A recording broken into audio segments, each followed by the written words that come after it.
प्रियतमन सप्रेम जय जीव आदि मुनीश्वर योगेश्वर परम पूज्य सत्य सम्राट सदगुरुदेव सिमनी जी का वचनामृत से एक बूंद। ईश्वर है या नहीं, इस पर एक स्वतंत्र और निष्पक्ष विचार। सबसे बड़ा ईश्वर के होने का यह प्रमाण दिया जाता है कि यदि नहीं है तो इस संसार को बनाया किसने। यदि यह संसार है जो प्रत्यक्ष है तो इसका बनाने वाला अवश्य होगा, क्योंकि जो है उसका बनाने वाला या उसका पिता अवश्य होगा। बिना कारण के कार्य नहीं होता, बिना पिता के कोई नहीं है। सबका कारण होता है, जन्मदाता या उत्पादक होते हैं। ऐसी अवस्था में संसार कैसे बिना कारण के, बिना पिता के, बिना जन्मदाता के उत्पन्न हो गया। अतः कोई ना कोई इसका कारण, इसका उत्पादक या जन्मदाता अवश्य होगा, और जो इसका जन्मदाता, पिता, उत्पादक या कारण है वही ईश्वर है। इसका उत्तर यह है कि यदि यह ठीक है कि सबका कारण, सबका पिता, जन्मदाता और उत्पादक होना आवश्यक है, तो हम पूछते हैं कि ईश्वर का पिता कौन है, ईश्वर का जन्मदाता कौन है, ईश्वर का कारण कौन है। यदि यह कहो कि ईश्वर अनादि है, अतः इसका कारण कोई नहीं है। ईश्वर अजन्मा है, अतः उसका जन्मदाता कोई नहीं। अनादि है, उसका पिता या उत्पादक कोई नहीं होता। ईश्वर को उत्पन्न होते हुए किसी ने देखा भी नहीं। हम कहते हैं इस संसार को उत्पन्न होते हुए किसने देखा है। यदि ईश्वर या कोई बिना कारण के, बिना पिता के, बिना जन्मदाता के हो सकता है, तो यह संसार बिना कारण के, बिना पिता के और बिना जन्मदाता के क्यों ना माना जाए।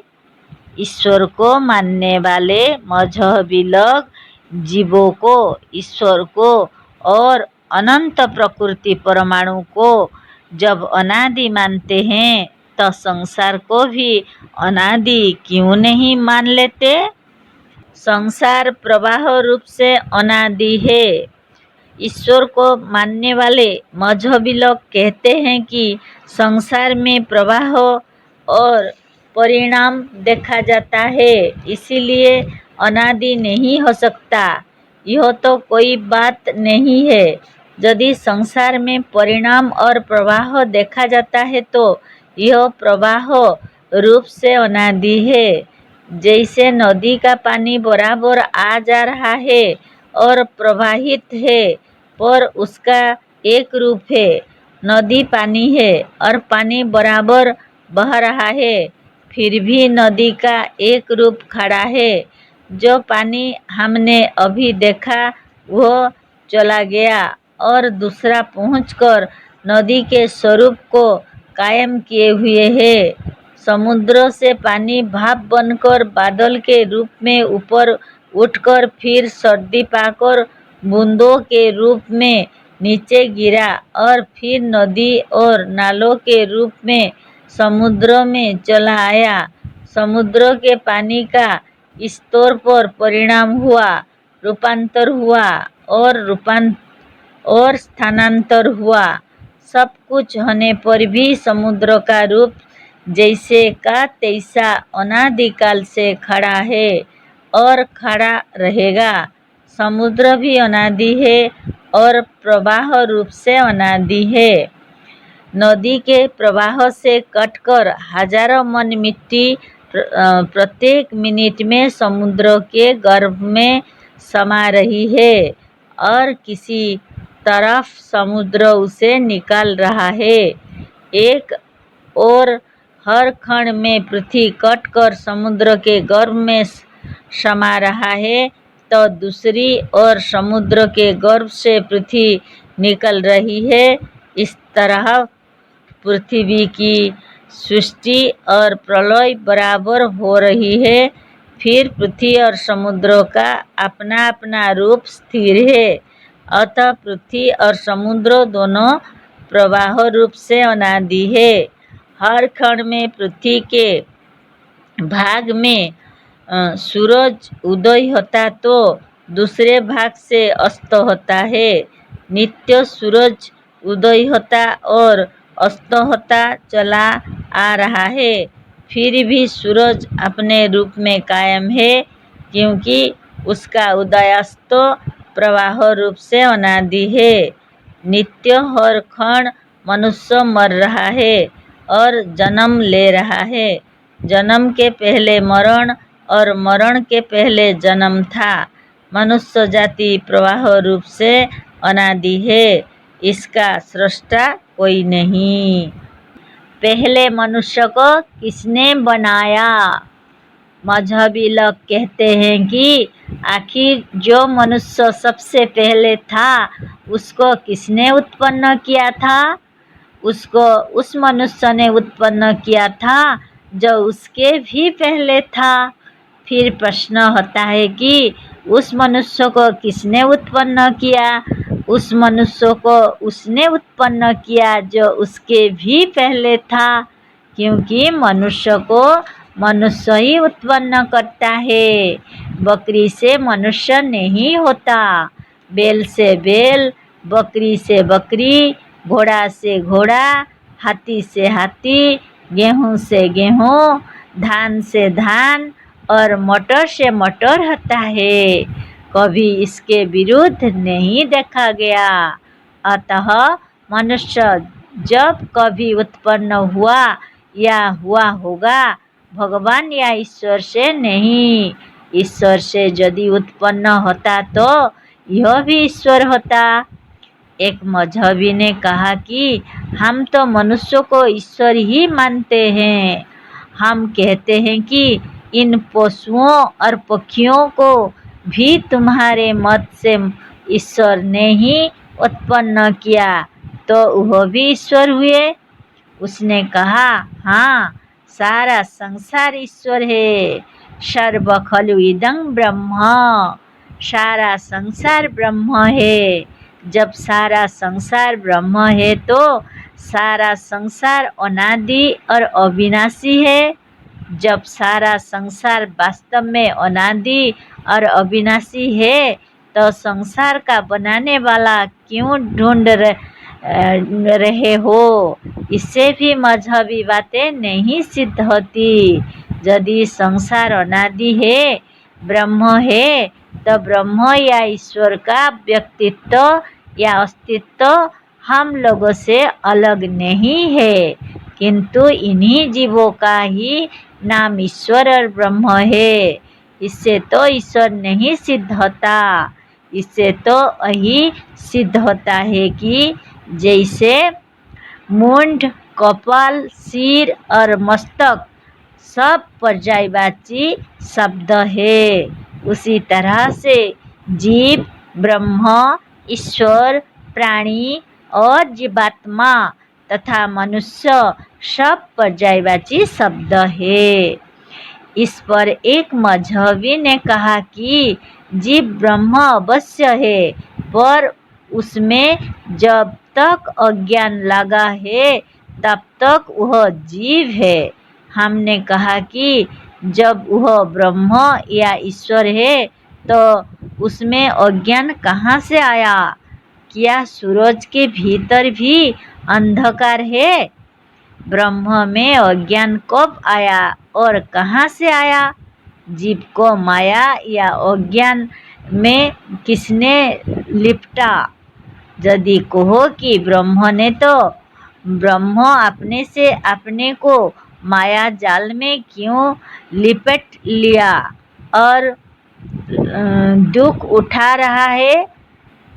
जब तक कि साधारण जीव जंतु भी अपनी शक्ति भर किसी जाल में नहीं फंसना चाहते, एक मजहबी वेदांती ने कहा कि उसको किसी ने माया में लपटा नहीं, किंतु उसमें अनादि काल से माया लिपटी हुई है।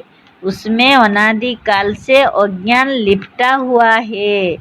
इस पर हमारा कहना यह है कि जिसमें अनादि काल से अज्ञान वर्तमान है और आज तक नहीं छूटा तो आगे भी नहीं छूटेगा।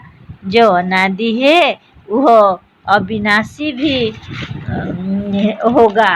जो अनादि काल से अज्ञान में पड़ा है तो आज भी उसका अज्ञान नहीं छूटेगा।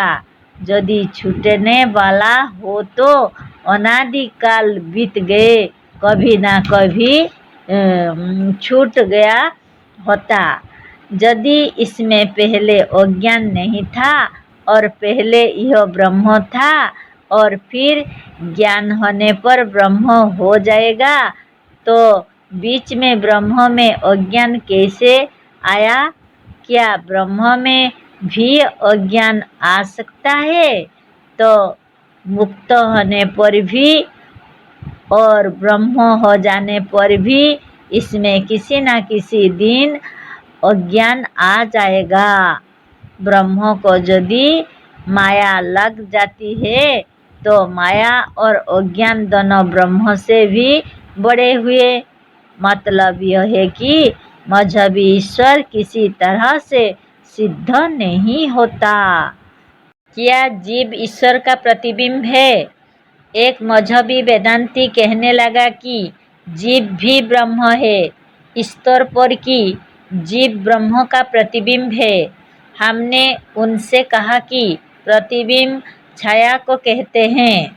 सूरज का प्रतिबिंब घड़े में इसलिए है कि सूरज अलग है और घड़ा अलग है और बीच में आकाश या अवकाश है। हमारे शरीर की छाया सूरज के धूप में इसीलिए है कि हम अलग है, सूरज अलग है और जिस पृथ्वी पर छाया पड़ रही है वह अलग है।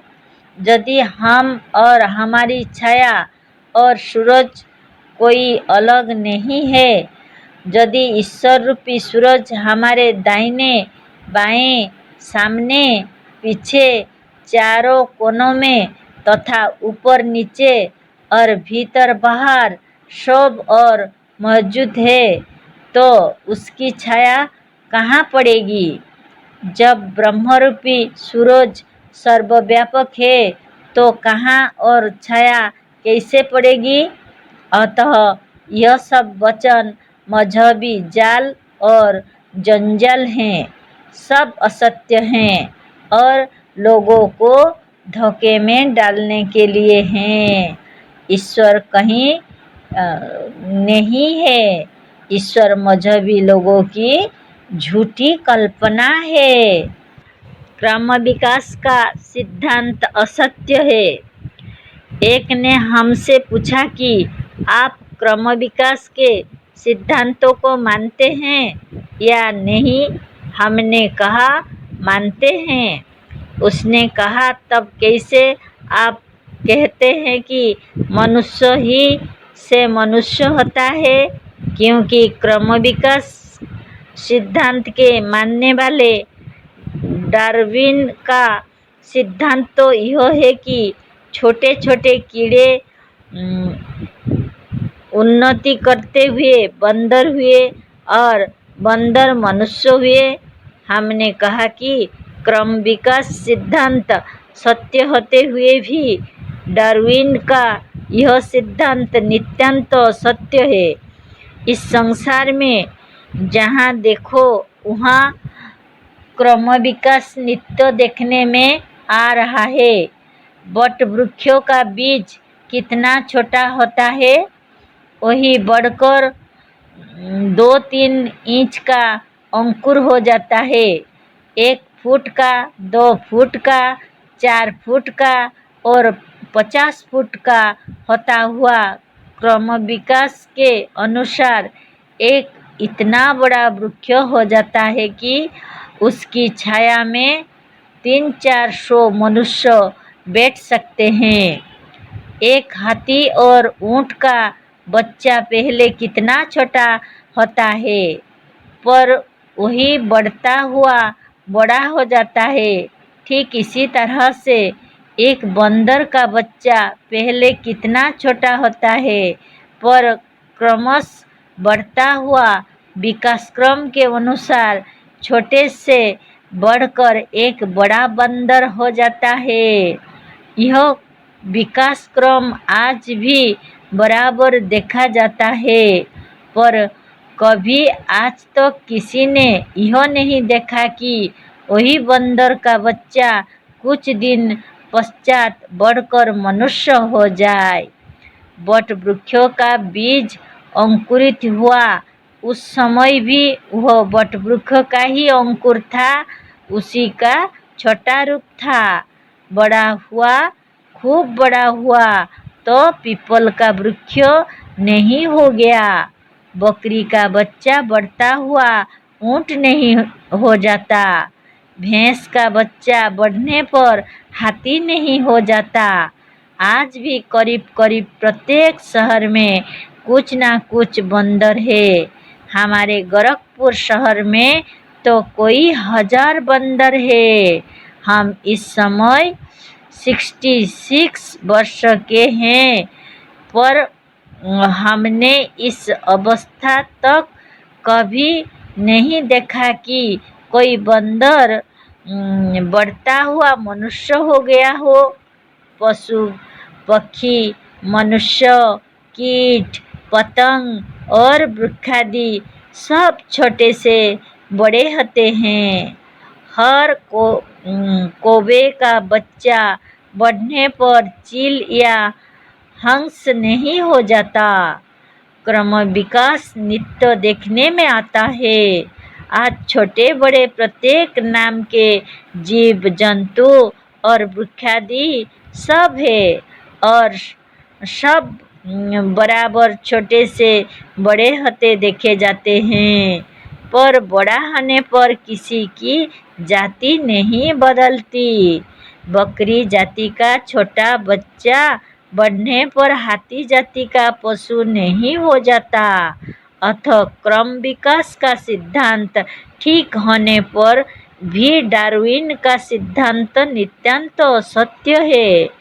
एक जन्म क्या 1000 जन्म में भी योनि या जाति नहीं बदलती।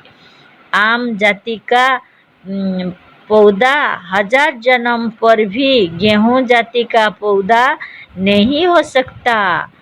ध्यान कुछ मोटा या पतला हो सकता है, धान कुछ मोटा या पतला हो सकता है, पर धान कभी मोटर नहीं होगा।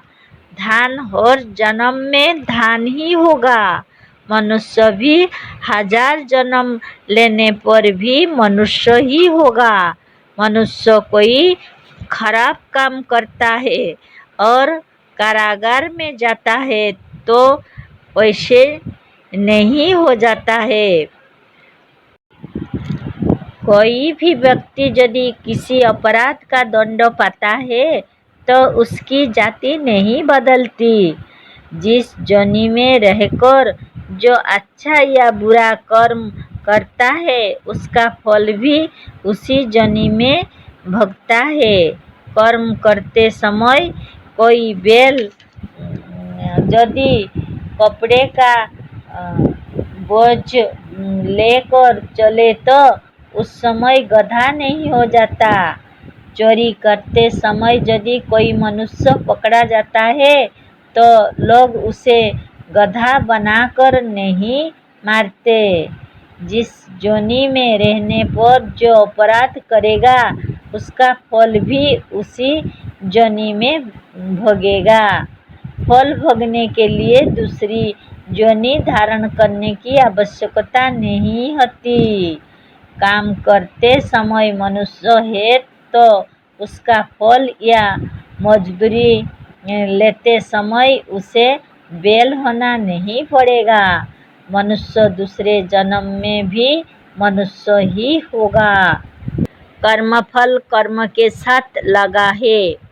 एक मनुष्य ने एक अतिथि के पिशान में भूसा मिलाकर खिला दी और वह मर गया। इसके फल में यदि बैल होकर उसे भूसा खाना पड़ा तो वह बहुत आनंद के साथ भूसा खाया करेगा। यह कोई दंड नहीं हुआ। बैल का तो भोजन ही भूसा है। जिस योनि में रहकर उसने पाप किया है उसी योनि में रहकर भोगने से दंड होता है। कोई मनुष्य अपने नौकर को बराबर मारता था। मरने के बाद यदि मालिक गधे का जन्म लेकर उतना ही मार खाया तो उसे उतना दुख नहीं होगा। अतः यह न्याय नहीं है कि एक योनि का किया हुआ कर्म कोई दूसरे योनि में भोगे। एक मनुष्य ने चोरी की तो उसका फल उसे बैल होकर नहीं भोगना पड़ेगा। अपराधी को जेल जाने पर या दंड भोगते समय उसे अपनी योनि की जाति नहीं बदलनी पड़ती है। यह सिद्धांत तो गलत है कि भोग योनि अलग होती है। एक स्त्री दूषित के सहवास से यदि उसे मूत्रपुच्छ, सूत्राक, सिफिलिस या गनेरिया होगा तो मनुष्य ही रहते होगा, घोड़े का जन्म पाने पर नहीं। कर्म का फल भोगने वाला कौन है? कर्म का फल भी कर्म के साथ लगा हुआ है। उसे कोई दूसरा नहीं भोगता। गिरना एक कर्म है, चोट लगना उसका फल है जो उसके साथ लगा हुआ है। या नहीं है कि गिरने के बाद भगवान उसे आकर मारे तब उसे चोट लगे। यह सारी की सारी मजहबी बातें व्यर्थ और उटपटांग है।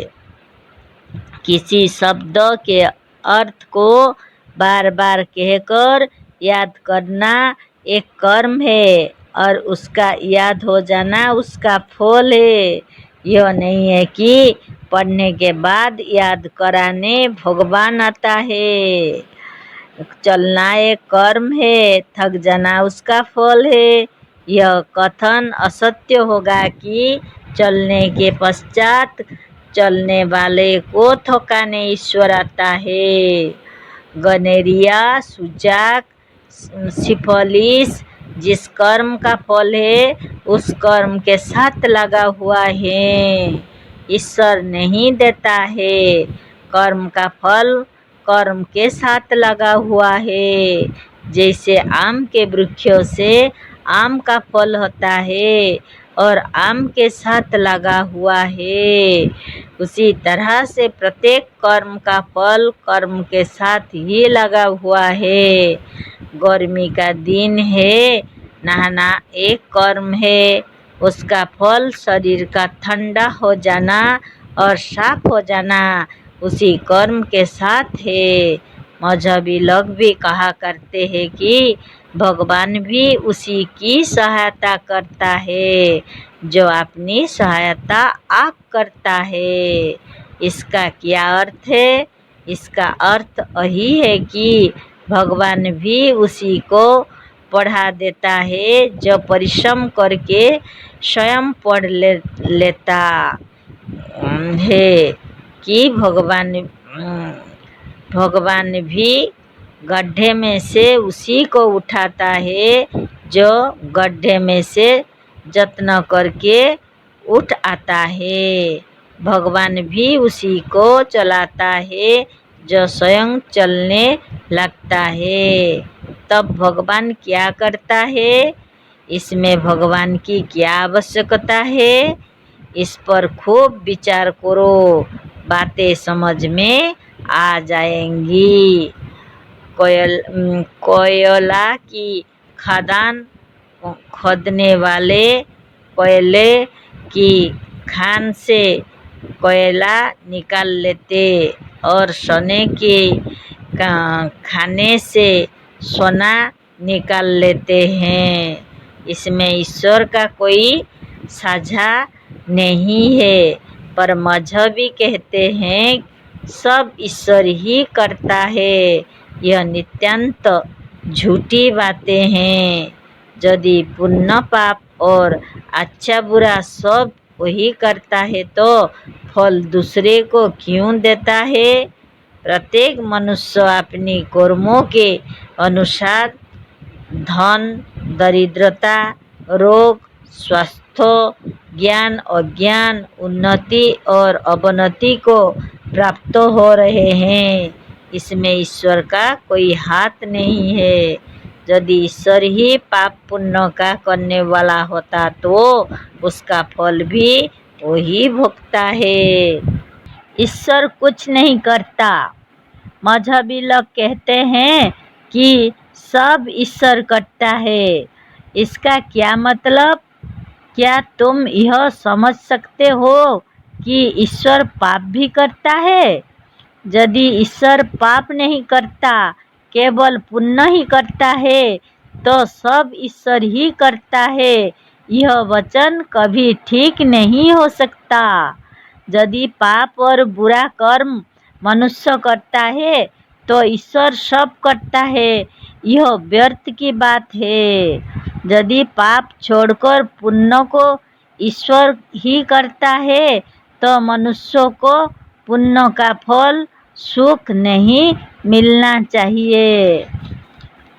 यदि सब ईश्वर ही करता है तो संसार में जो पाप हो रहा है क्या ईश्वर ही करता है? यदि सब कर्मों का प्रेरक ईश्वर होता तो कोई पाप करता ही नहीं। हम मजहबी नेताओं और भक्तों से पूछते हैं कि संसार में पाप अधिकाधिक है या पुण्य? कहते हैं कि पाप अधिक है। यदि पाप अधिक है तो पाप की प्रेरणा मनुष्य के भीतर ईश्वर ही देता होगा। यदि मनुष्यों के हृदय का, बुद्धि का या मन का प्रेरक ईश्वर ही होता तो कोई पाप करता ही नहीं। मनुष्यों की प्रवृत्ति पाप, घूसखोरी, हत्या, बलात्कार, जालसाजी और झूठाई की और जो अधिक है वह सिद्ध कर रही है कि मनुष्यों के हृदय का प्रेरक ईश्वर नहीं है। पर मजहबी कहते हैं कि जो सबके हृदय में बैठा हुआ सबको कठपुतली के समान नाचा रहा है वही ईश्वर है। यदि ऐसा है तो जीवात्मा या जीव का ही नाम ईश्वर है। ज्ञान होने पर जीव ईश्वर हो जाता है, यह बात नहीं है। जीव ही का नाम ईश्वर है, मजहबी ईश्वर है ही नहीं। मजहबी ईश्वर का अभाव है। मजहबी ईश्वर मजहबी लोगों की कल्पना है। लोग कहते हैं कि यदि जीव ही ईश्वर है तो वह ईश्वर के ऐसा क्यों नहीं है? जीव ईश्वर के समान क्यों होगा जो नित्यांत असत्य है? ईश्वर को होना हो तो जीव के समान हो ले। यदि जीव का ही नाम ईश्वर है तो ईश्वर है ही। यदि जीव का ही नाम ईश्वर है तो ईश्वर है ही नहीं। तब ईश्वर नाम की कोई वस्तु नहीं है। सबको नचाने वाला ईश्वर नहीं है। मजहबी कहते हैं कि ईश्वर ही सबको नचा रहा है। यह कहते हुए भी मजहबी लोग ईश्वर को सर्वव्यापक मानते हैं। जो सर्वव्यापक है वह मुर्दे में है या नहीं? जो सर्वव्यापक है वह मृतक में क्यों नहीं है? यदि वह मृतक में नहीं है तो सर्वव्यापक कैसे है? यदि वह मृतक में है और वही सबको नचाता है तो मुर्दे को एक मृतक को क्यों नहीं नचाता? अतः यह सिद्ध है कि ईश्वर नहीं, सजीव शरीर को जीव नचाता था और यह निर्जीव शरीर जो अब हिल डोल नहीं रहा है, इसका कारण यह है कि अब उसमें जीव नहीं है। मृतक का ना हिलना, ना चलना और ना नाचना यह सिद्ध कर रहा है कि शरीर को नचाने वाला जीव है, ईश्वर नहीं। और यदि शरीर, मस्तिष्क, हृदय और मन का जो प्रेरक है वही ईश्वर है, तो जीव का ही नाम ईश्वर है। ईश्वर कोई दूसरी वस्तु नहीं है। यदि मनुष्य और उसके हृदय, मन और मस्तिष्क का प्रेरक ईश्वर होता तो कोई भी मनुष्य पाप या बुरा कर्म नहीं करता।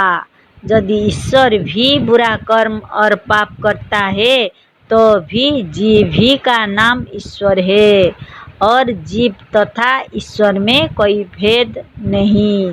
यदि कोई पापी नहीं है और कोई कर्म पाप नहीं है और मनुष्य निष्पाप और परम पवित्र है तो भी जीव ही ईश्वर है। मतलब यह है कि किसी तरह से भी ईश्वर सिद्ध नहीं होता। जीव ईश्वर का बनाने वाला है। मंदिरों में जितने प्रकार के ईश्वर हैं सब मनुष्यों के बनाए हुए हैं। मोटा, पतला, चिकना, छोटा, बड़ा, गोल, लंबा, सुंदर और कुरूप सब प्रकार की ईश्वर की मूर्तियाँ ईश्वर की बनाई हुई नहीं, मनुष्यों की बनाई हुई है। ईश्वर के 4 मुख है, 5 मुख हैं, 3 मुख हैं, 1 मुख है। यह सब मनुष्यों की कल्पना है, ईश्वर की नहीं। एक ही व्यक्ति 4 मुख का, 5 मुख का, 3 मुख का, 2 मुख और 1 मुख का सब तरह का नहीं हो सकता। ईश्वर के 5 मुख हैं या एक है, इसे ईश्वर ने नहीं कहा है, ना माना है, इसे मनुष्यों ने कहा और माना है।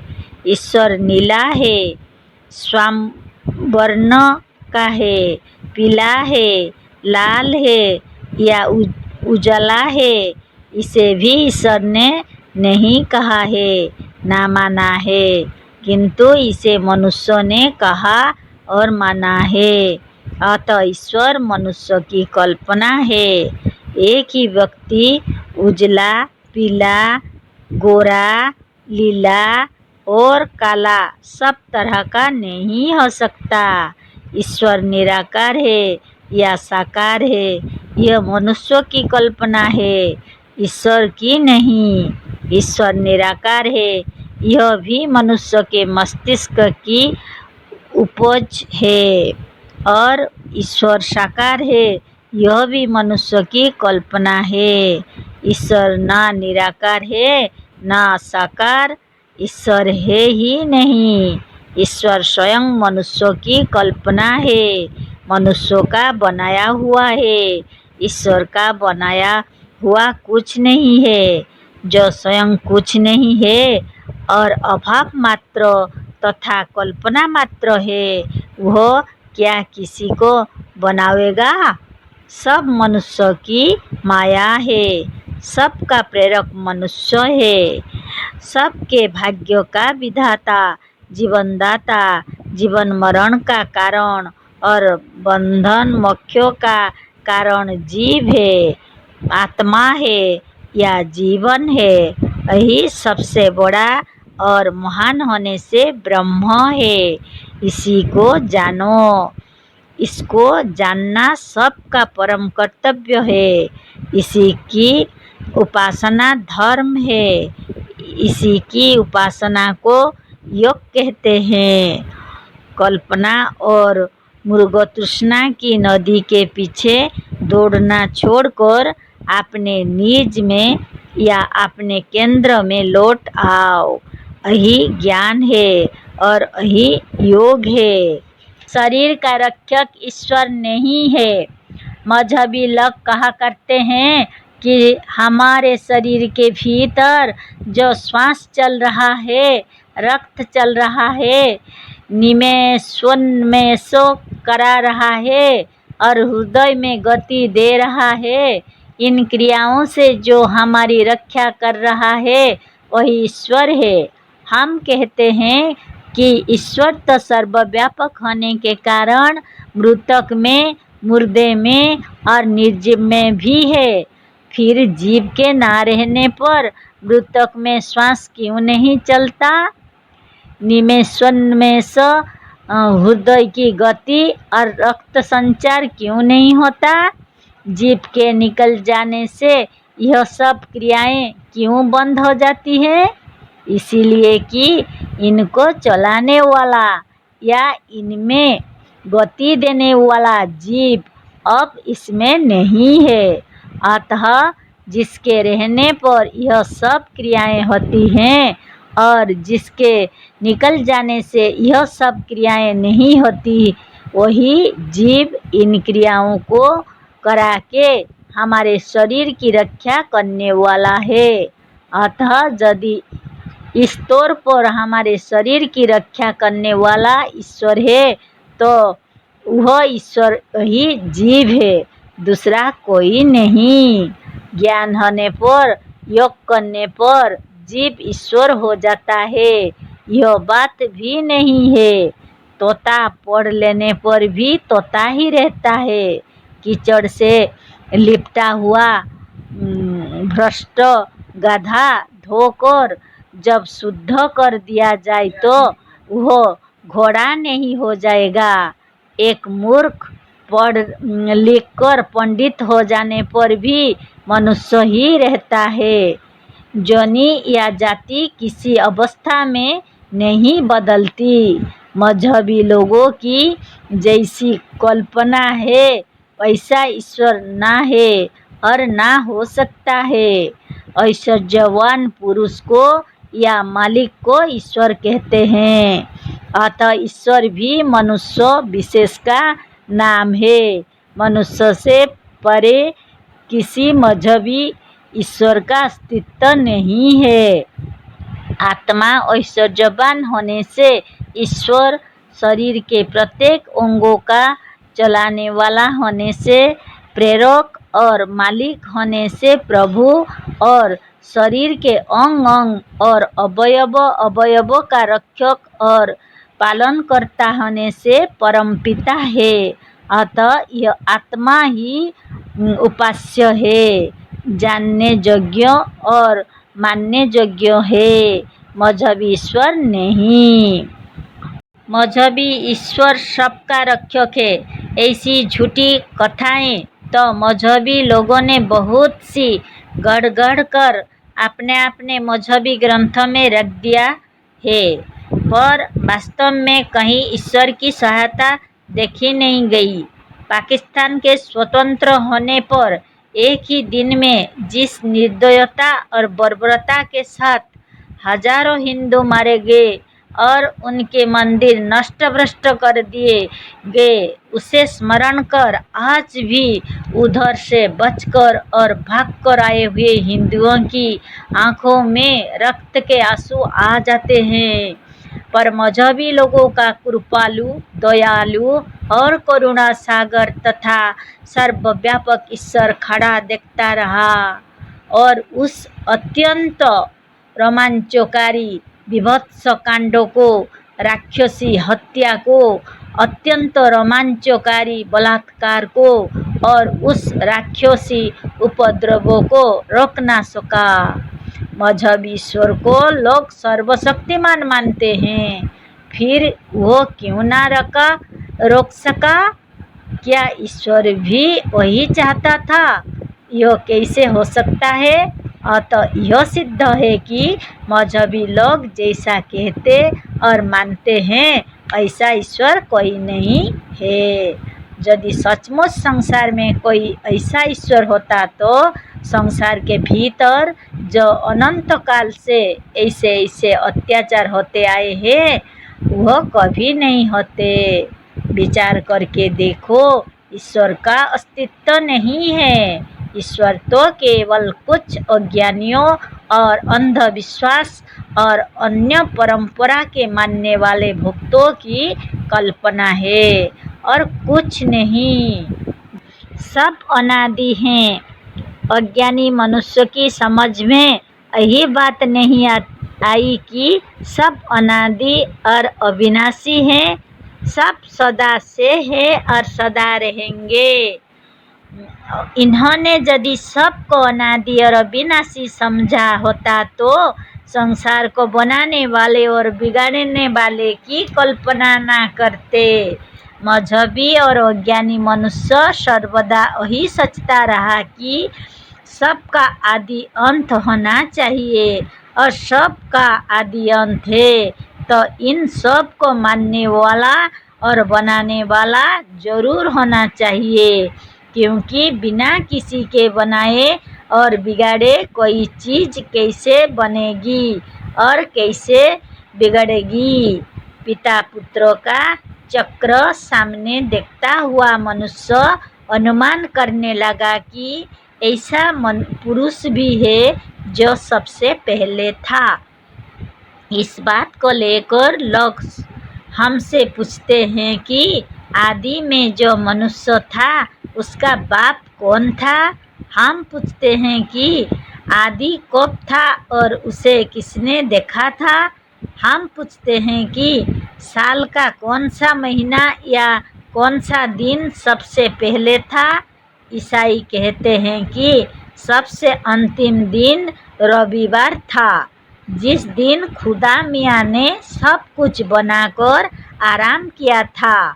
अच्छा, तो रविवार के पहले शनिवार था और शनिवार के पहले शुक्रवार था, शुक्र के पहले बृहस्पति था और बृहस्पति के पहले बुध और बुध के पहले मंगल था, मंगल के पहले सोमवार और सोमवार के पहले अवश्य रविवार था।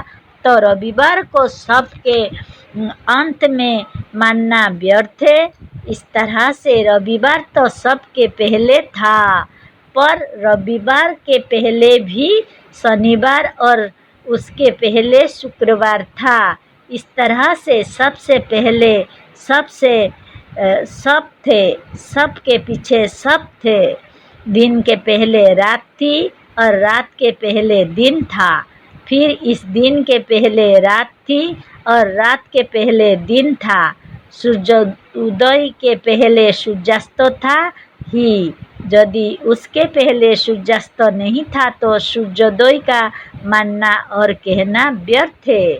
सूर्योदय के पहले सूर्यास्त और उसके पहले सूर्योदय और सूर्योदय के पहले सूर्यास्त, यह चक्र सदा सर्वदा से चला आता है और अनादिकाल तक रहेगा। संसार और संसार चक्र इसी तरह से प्रवाह रूप से अनादि है। पहले समुद्र था या नदियाँ थी? नदियों ने समुद्रों को नहीं भरा, तो इसमें पानी कहाँ से आया? पर सुनो तो, यदि समुद्र नहीं था तो मानसून कहाँ से उठे? समुद्र नहीं थे तो बिना समुद्र की भाप उठे बादल कहाँ से आए?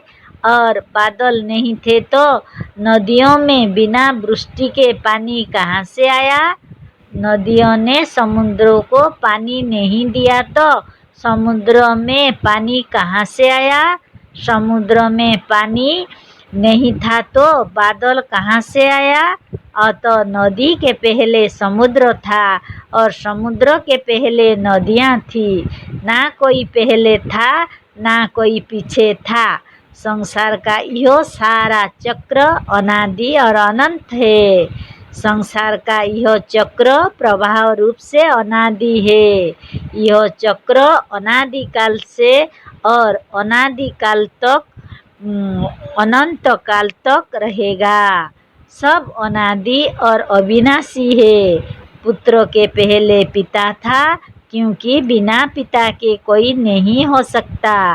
पर सोचो तो वह भी किसी का पुत्र था या नहीं? कोई अपने बाप का बाप तो नहीं है। किसी का पुत्र भी जब जब अपने पुत्रों को जन्म देता है तो पिता हो जाता है। तुम्हारे पिता के भी पिता थे ही, पर तुम्हारे पितामह के भी पिता रहे होंगे।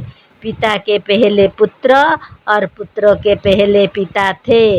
वह कौन सा समय था जब पुत्र थे और उनका कोई पिता नहीं था?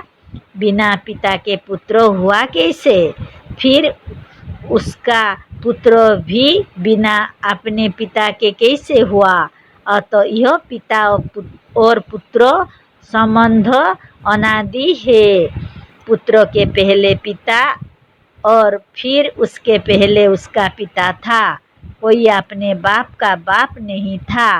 सब अपने बाप के पुत्र और अपने पुत्रों के पिता थे और है। अतः पिता पुत्र का चक्र अनादिकाल से है और अनादिकाल तक रहेगा।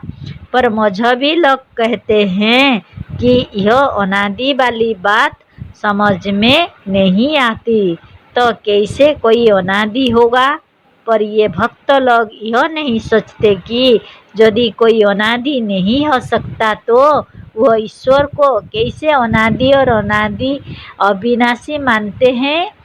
यदि ईश्वर का अनादि और अविनाशी होना मजहब को और मजहबी लोगों की समझ में आता है, यदि जीव का अनादि और अविनाशी होना समझ में आता है, यदि प्रकृति परमाणु का अनादि होना उनकी समझ में आता है, तो इस संसार का प्रवाह रूप से अनादि और अविनाशी होना क्यों नहीं समझ में आता? यदि ईश्वर अनादि और अविनाशी हो सकता है, तो यह संसार या संसार चक्र भी अनादि और अविनाशी क्यों नहीं हो सकता? यदि ईश्वर बिना बाप के हो सकता, यदि जीव बिना बाप के हो सकता, यदि प्रकृति बिना बाप के हो सकती है, तो यह संसार चक्र भी बिना बाप के क्यों नहीं हो सकता? ईश्वर, प्रकृति और जीव का अनादित्व इन भक्तों के हृदय को शंका उत्पन्न नहीं करती, तो इस संसार चक्र को भी प्रवाह रूप से अनादि मान लेने से कौन सी कठिनाई है जो नित्यांत सत्य है। भक्त लोग भी कहते हैं कि भगवान और उनकी माया दोनों अनादि है। यदि भगवान अनादि है, उनकी माया अनादि है, तो उनके भक्त भी अनादि हैं। यदि कभी भक्त नहीं थे तो वह भगवान किसके थे? यदि भगवान की माया अनादि है, तो यह संसार चक्र भी अनादि है। संसार चक्र को ही माया कहते हैं। यदि कभी कुछ था ही नहीं तो ईश्वर किसका ईश्वर था? आत्मा और संसार चक्र दोनों अनादि और अविनाशी हैं, और ईश्वर तो केवल भक्तों की कल्पना है। धर्म प्रायण देश भारत। भारतवर्ष को धर्म प्रायण देश कहा जाता है। यहाँ पर ईश्वर और धर्म को मानने वाले और उस पर जान देने वाले सबसे अधिक हैं। यूरोप और अमेरिका आदि देशों के अधिकांश लोग या तो रविवार को गिरजा में जाने को एक फैशन समझते हैं, या उनकी मुलाकात वहाँ जाने से अपने प्रेमियों से हो जाती है, इसीलिए जाते हैं। यूरोप और अमेरिका वालों का जितना प्रेम रुपया, अधिकार, सभ्यता, विद्या, व्यापार और विज्ञान से है, उसका 1/4 भी ईश्वर और मजहब से नहीं है। पर भारत ईश्वर को और ईश्वर भारत को प्यार करता है, जहाँ बार बार अवतार लेकर आता है और इसे अपना प्रेमी बनाता है। यहाँ स्थान स्थान पर अखंड कीर्तन, अखंड भजन, अखंड जप, पूजन और हवन द्वारा ईश्वर को जगाया जा रहा है। पर यहीं पर सबसे अधिक घूस खोरी, झूठाई, बेईमानी, भ्रष्टाचारी, जालसाजी, मुकदमेबाजी, अन्याय, ढोंग और आपसी ईर्ष्या, देश और लड़ाई अधिक है। पंडा, पुजारी और मुल्लाओं में दुर्गुण सबसे अधिक हैं। इससे यह सिद्ध है कि ईश्वर अपने प्यारे देश से इन दुर्गुणों को ना निकालना चाहता है, ना निकला सकता है और ना आगे निकल सकेगा। ईश्वर को मानने वाले उन्नति में भी पीछे पड़ गए। अमेरिका ने ईश्वर को साथ लेकर जितनी उन्नति 150 वर्षों में किया है, उससे कहीं अधिक उन्नति ईश्वर को छोड़कर रूस ने 40 वर्षों से कम में कर लिया है। मजहबी कथाओं के अनुसार रूस को आज 40 वर्षों के पहले ही धंस कर, मर कर और सड़ गल कर बर्बाद हो जाना चाहिए था, पर यह नहीं हुआ। रूस सब ओर से दिन प्रतिदिन उन्नति करता जा रहा है। विज्ञान में, विद्या में, आयु में, आरोग्य में, शारीरिक और मानसिक बल में और धन तथा धान्यों में भी ईश्वर का अखंड कीर्तन, हवन, भजन और जप करने वाला भारत सब ओर से गिरता जा रहा है। अपने को नेता और भक्त कहने वाले सबसे अधिक घूसखोरी, झूठ, अन्याय, भ्रष्टाचार, ईर्ष्या, देश और अन्याय की ओर अग्रसर हो रहे हैं। अतः यह मानना पड़ेगा कि ईश्वर केवल मजहबी लोगों की कल्पना है। वह यदि होता तो यह सब कुछ ना होता। यदि ईश्वर इन्हीं सब बातों का पक्षपाती है और उसके मानने वाले ऐसे ही होते हैं और वह इस बुराइयों को अपने भक्तों में से भी निकाल नहीं सकता, तो वह ईश्वर नहीं, शैतान है। ऐसे ईश्वर को छोड़कर आत्मदेव, आत्मबोल और आत्मज्ञान को धारण करो, जैसा कि मुनि समाज का उपदेश है। इसी में कल्याण है। अपने जीव को मानना कोई छोड़ भी नहीं सकता।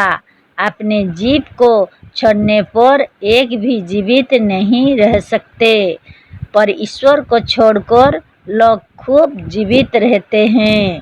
जैसा चाहिए ऐसा। सच्चा आत्मज्ञान प्राप्त करने के लिए निम्नलिखित पुस्तकों का पाठ और स्वाध्याय आवश्यक है। 1. सच्ची शांति, सच्ची मुक्ति और सच्चा स्वराज प्राप्त करने का उपाय। 2. सत्य, सुंदर और स्वतंत्र विचार। 3. मुक्त और स्वतंत्र होने का उपाय। 4. आत्मबल, मनोबल और इच्छा शक्ति। 5. सृष्टि विज्ञान शास्त्र। 6. मनुष्य की महिमा। 7. अत्यंत सत्य और आत्मज्ञान की कथाएं। 8. शांतिदायी विचार। 9. सूक्ष्म शरीर, सूक्ष्म लोक, स्वर्ग और मुक्ति का रहस्य। सच्चे ज्ञान और आत्मज्ञान को प्राप्त कर यदि सच्ची मुक्ति और सच्ची शांति प्राप्त करनी है तो इन पुस्तकों को देखो, बल्कि इनका बराबर पाठ और स्वाध्याय करो। इनको पढ़ जाओ तो तुम स्वयं कहोगे कि हमारी यह बातें सत्य हैं और परम सत्य हैं और परम सत्यों को पा जाओगे। ईश्वर मजहबी लोगों की एक झूठी कल्पना है। लोग कहते हैं कि जिसके कारण से सब कुछ होता है, जो सब कुछ कर सकता है, जो सबका प्रेरक है, जो सर्वशक्तिमान है, जो सबका जीवनदाता और पिता है, जो सबका सबसे बढ़कर हितैषी है, जो सर्वांतर्यामी है, अर्थात सबके भीतर की बात जानता है, जो पापी से पापी को भी क्षमा करने वाला है, जो किसी का विरोधी नहीं है, जो सबको आरोग्य, आयु और बल देने वाला है, जो सबका ज्ञाता है, जो सर्वज्ञ है, जो सबको ज्ञान और विद्या देने वाला है और जिनको करीब करीब सभी मानते हैं, ऐसे ईश्वर का खंडन करना ठीक नहीं है। हम कहते हैं कि यदि सचमुच कोई ऐसा है तो वह अवश्य पूज्य है और सर्वमान्य है और उसको मानने से ही उन्नति हो सकती है। पर ऐसा वह नहीं है जिसे लोग ईश्वर कहते हैं या जिसका वर्णन मजहबी पुस्तकों में है। अब ऊपर के एक एक विषय को लेकर विचार करें। क्या ईश्वर के कारण से सब कुछ होता है? क्या सबका प्रेरक ईश्वर है?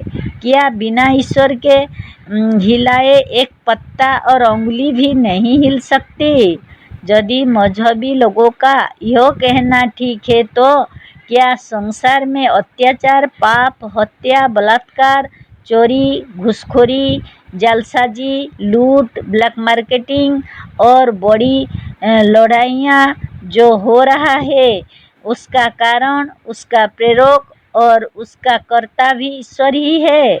यदि यही ईश्वर है, यदि ऐसा ही ईश्वर है तो आप राक्षस किसे कहेंगे? यदि यह सारा पाप वही करता है, यदि वही सारे पापों और दुराचारों का प्रेरक है, तो उसे ईश्वर क्यों कहते हो? वह ईश्वर नहीं, वह तो पापी है और हत्यारों से भी बढ़कर बहुत बड़ा हत्यारा है। यदि वह डाकुओं, घूसखोरी और ब्लैक मार्केटिंग करने वालों को आश्रय दे रहा है तो वह भी बहुत बड़ा डाकू है।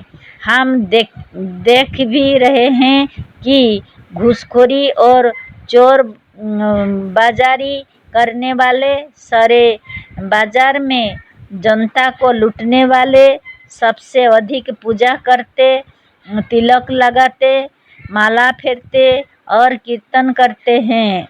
देखो, ईश्वर को सब जगह हाजिर और नाजिर मानने वाले पक्के मुसलमानों ने मंदिरों को सबसे अधिक तोड़ा है। क्या जो सर्वव्यापक है वह मंदिर में नहीं था? जो खुदा के केवल मस्जिदों में है वह खुदा कैसे है? यदि खुदा हिंदुओं को राह रास्ता पर, सत्य मार्ग पर नहीं ला सका तो मुसलमान क्यों उन्हें तलवार की जोर से अपना मजहब मनवाने का यत्न कर रहा है?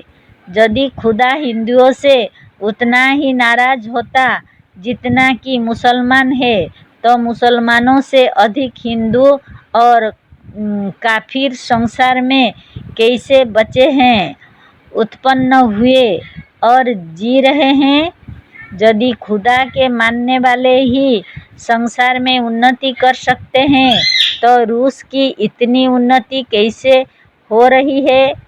यदि पाकिस्तान में खुदा होता तो वहाँ की उन्नति सबसे अधिक होती। पर सच्ची बात यह है कि पाकिस्तान में करीब करीब सबसे अधिक निर्धनता और भूखमरी है। इसके सिवा देखो, 7-8 वर्षों के भीतर ही वहाँ कितने प्रधानमंत्री बदल गए। संसार में खुदा का नहीं, शैतान का राज है। संसार के सब मनुष्यों को बहकाकर जब शैतान ही सबको काफिर बना रहा है, तो पाकिस्तान के खुदा परस्तों या मुसलमानों ने हिंदुओं को क्यों मारा था? शैतान ही को क्यों नहीं मार डाला? यदि मुसलमान शैतान को नहीं मार सकते तो उनके खुदा ने आज तक शैतान को क्यों जीने दिया? इससे यह सिद्ध होता है कि वास्तव में कोई खुदा या ईश्वर नहीं है। यदि है तो वह शैतान का, अत्याचारियों का, झूठों, हत्यारों, घूसखोरों, डाकुओं और ब्लैक मार्केटिंग करने वालों का और मोटे सेठों साथी का हिमायती और पक्षपाती है। ईश्वर दीन दयालु नहीं, धनी दयालु है। वह गरीब परवर नहीं, धनी परवर है। पाकिस्तान में ही गरीबी और भुखमरी बढ़ती जा रही है और खुदा मियाँ खड़े देख रहे हैं। जो ईश्वर या खुदा शैतान को नहीं दबा सका या मार सका, जिसके देखते संसार में इतने अत्याचार हुए और हो रहा है और उन्हें रोक नहीं सका, वह ईश्वर सर्वशक्तिमान कैसे है? यदि वह अत्याचारों, पापों, हत्याओं, बलात्कारों, घूसखोरियों, चोरियों और ब्लैक मार्केटिंगों का प्रेरक नहीं है तो ईश्वर सब का प्रेरक है। यह नितांत असत्य है। जो इन दुराचारों का करता या कराने वाला नहीं है और यह सब संसार में बिना उसके चाहे या किए भी हो रहा है, तो ईश्वर के बिना किए कुछ नहीं होता, यह झूठ वाक्य है। यदि संसार में वही होता है जो मंजूरे खुदा होता है, तो संसार में जितनी बुराई है उसका जिम्मेदार भी वही है और सब उसकी मंजूरी से हो रहा है। यदि इस संसार की सारी बुराइयां उसकी मंजूरी से हो रहा है, यदि इस संसार की सारी बुराइयां उसकी मंजूरी के बिना हो रही है और संसार में खुदा का चाहा हुआ ना होकर शैतान का चाहा हुआ हो रहा है, तो मानना पड़ेगा कि संसार में खुदा या ईश्वर का राज नहीं है, किंतु शैतान और कलिकाल और पाप का राज है। अतः अब भी इस दशा में भी ईश्वर और खुदा को मानते जाना मूर्खता के सिवा और कुछ नहीं है। जय जीव।